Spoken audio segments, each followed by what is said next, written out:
Jumpa lagi dengan saya dalam video tutorial pembelajaran kali ini. Kali ini saya akan menjelaskan tentang desain grafis dan nirmana.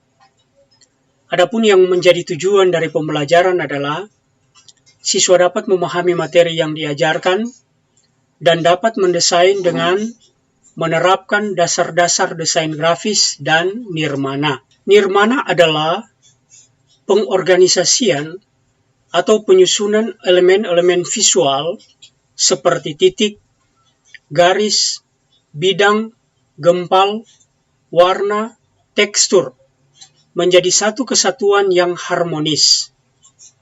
Nirmana dapat juga diartikan sebagai hasil angan-angan dalam bentuk dwimatra, trimatra yang harus mempunyai nilai keindahan. Nirmana disebut juga ilmu tata rupa. Konseptual nirmana. Kita mulai dengan elemen titik. Elemen titik adalah suatu bentuk kecil yang tidak mempunyai dimensi. Dari sebuah titik dapat dikembangkan menjadi garis atau bidang. Pada gambar dalam bidang gambar akan berawal dari sebuah titik dan berhenti pada sebuah titik. Secara umum bentuk diartikan titik karena ukurannya yang kecil. Namun pengertian kecil itu sesungguhnya bersifat relatif atau nisbi. Tergantung dibandingkan dengan apa dan ukuran seberapa besar. Misalnya di dalam kotak ini.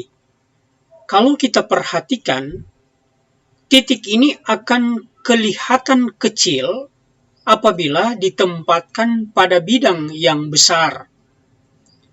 Sebaliknya, titik ini akan kelihatan besar apabila ditempatkan pada bidang yang kecil. Ciri khas dari elemen titik adalah ukurannya yang kecil dan rautnya yang sederhana. Raut titik. Raut titik pada dasarnya bundar sederhana, ya. Bisa berbentuk bujur sangkar, segitiga, dan lain sebagainya. Elemen garis. Garis adalah suatu hasil goresan nyata dan batas limit suatu benda, ruang, rangkaian massa, dan warna. Garis bisa panjang, pendek, tebal, tipis, lurus, melengkung, berombak, vertikal, horizontal, diagonal, dan lain sebagainya. Raut garis. Raut adalah ciri khas suatu bentuk. Raut garis adalah ciri khas bentuk garis itu sendiri. Raut garis secara garis besar hanya terdiri dari dua macam, yaitu garis lurus dan garis berbengkok atau garis lengkung. Interval tangga raut garis. Kalau kita perhatikan gambar ini adalah interval tangga raut garis, perbedaan raut pada garis lurus dan garis lengkung. Ini dibuat 7 interval tangga. Menyusun garis-garis dengan 2 atau 3 interval tangga berdekatan, misalnya nomor 1 dan 2, nomor 5 dan 6, yang saling berdekatan itu disebut dengan transisi. Nah, tentunya kita menyusun interval tangga yang berdekatan itu akan kelihatan atau hasilnya akan kelihatan harmonis, enak dilihat, cocok untuk hal-hal yang perlu dinikmati berlama-lama, seperti interior, lukisan, busana, dan lain sebagainya. Ukuran garis. Ukuran garis bukan berdasar ukuran sentimeter atau meter, tetapi ukuran yang bersifat nisbi, yakni ukuran garis yang berupa panjang pendek, tinggi rendah, besar kecil, dan tebal tipis. Seberapa panjang, tinggi, dan besarnya dipengaruhi oleh tempat atau ruang di mana garis berada. sedangkan ukuran tebal tipis dipengaruhi oleh alat dan tekanan penggoresan. Interval tangga ukuran garis. Menyusun 2 atau 3 interval garis yang berjauhan disebut oposisi. Misalnya kalau kita menyusun dari pertama langsung 3, 5, dan 7. Itu berjauhan. Jadi, itu disebut dengan oposisi.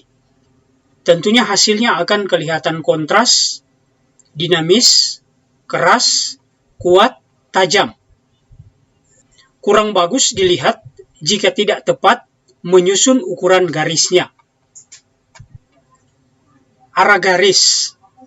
Arah elemen garis hanya ada 3, yaitu horizontal, diagonal, ataupun vertikal. Garis bisa lurus, melengkung, atau bergerigi. Interval tangga arah garis. Arah garis dapat berupa arah horizontal, arah diagonal, arah vertikal. Dari arah horizontal, diagonal, dan vertikal, dapat dibuat 7 vertikal tangga arah garis seperti yang nampak di gambar ini. Gerak garis. Gerak garis merupakan arah gerak saat menggoreskan garis tersebut. Teknik goresan bisa dengan media runcing seperti pensil, pena, dan lain-lain. Bisa dengan media lunak seperti kuas cat air, spons, dan lain-lain. Bisa dengan media keras seperti kayu, besi, lidi, dan lain-lain.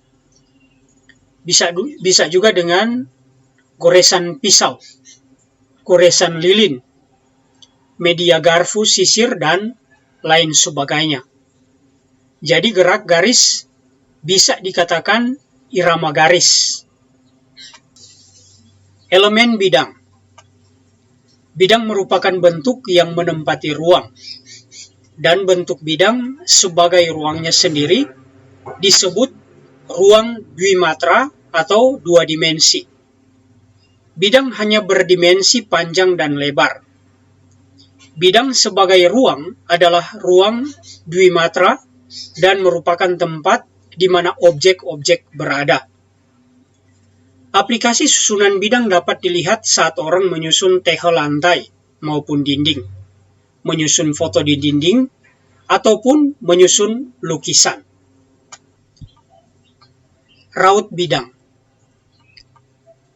Raut bidang tentunya ada 2, geometri dan non-geometri. Geometri, bidang yang dibuat secara matematik.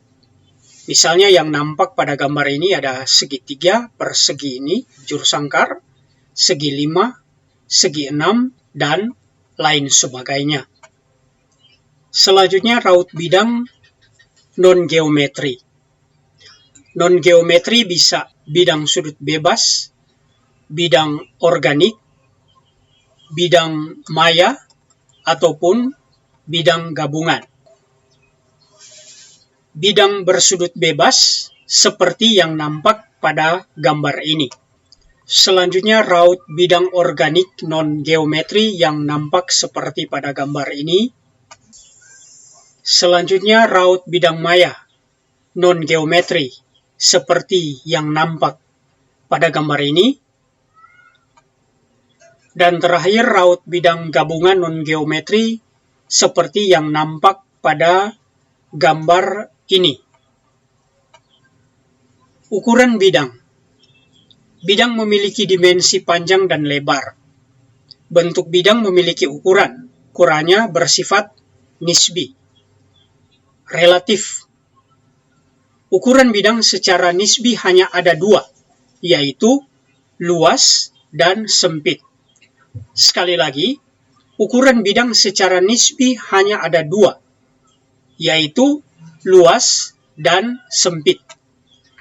Interval tangga bidang.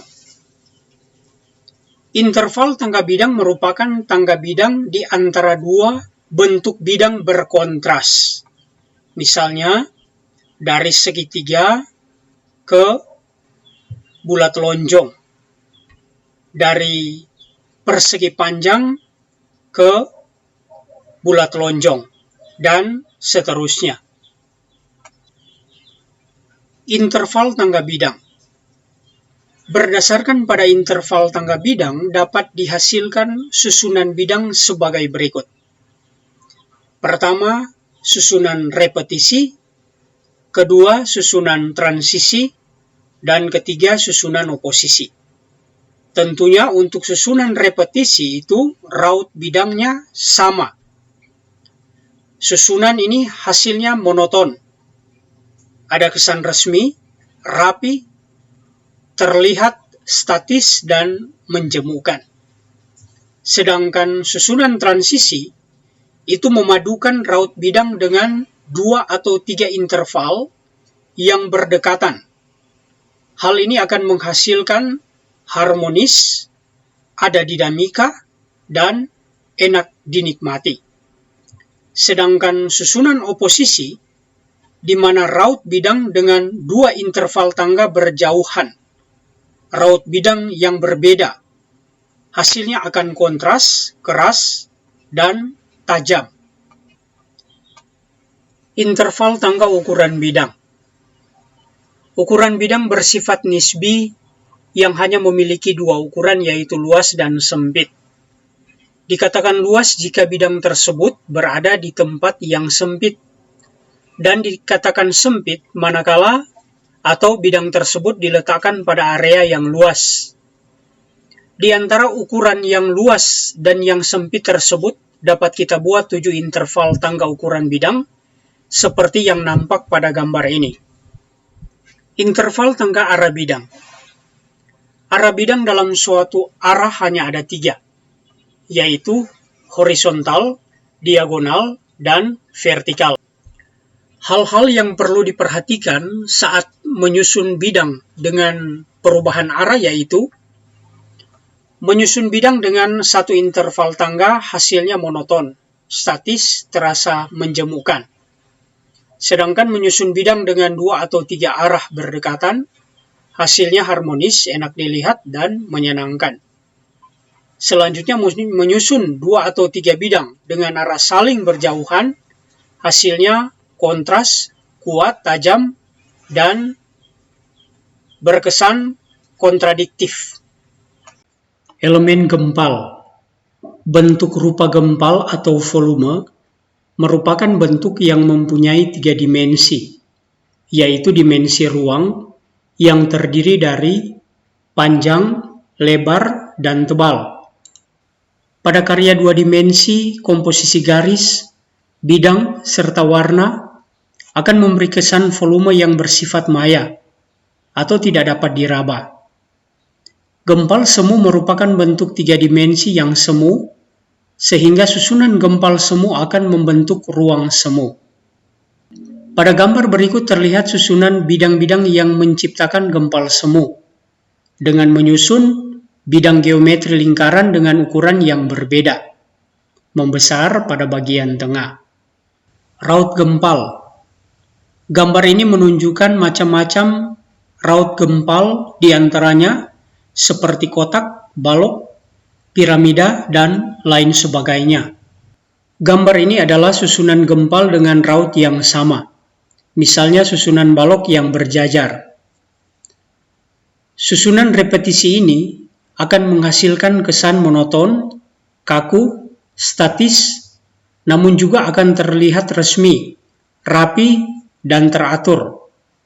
Pada susunan gempal transisi, raut gempal memiliki hubungan, dan ada peralihan bentuk, ada variasi yang sama, atau kesamaan tertentu, misalnya gempal bola dengan gempal setengah bola, dan lain-lain. Demikian pembelajaran kita hari ini, semoga dapat dimengerti. Dan sebagai tugas rumah, silahkan Anda gambarkan desain grafis nirmana. Untuk raut titik, Anda bebas menentukan rautnya, jumlah titik, dan media yang digunakan. Bisa kita menggunakan yang ada di sekitar kita, di alam ini, misalnya ranting, Kemudian raut garis. Raut garis, Anda bebas menentukan garis dan arah garis. Untuk raut bidang, Anda bebas menentukan raut bidang apakah geometri ataupun non-geometri. Untuk interval tangga bidang, Anda bebas menentukan dua raut bidang yang berkontras dan buat interval tangga bidang. Dan untuk susunan repetisi gempal, Anda bebas menentukan raut gempal. Oke, selamat bekerja.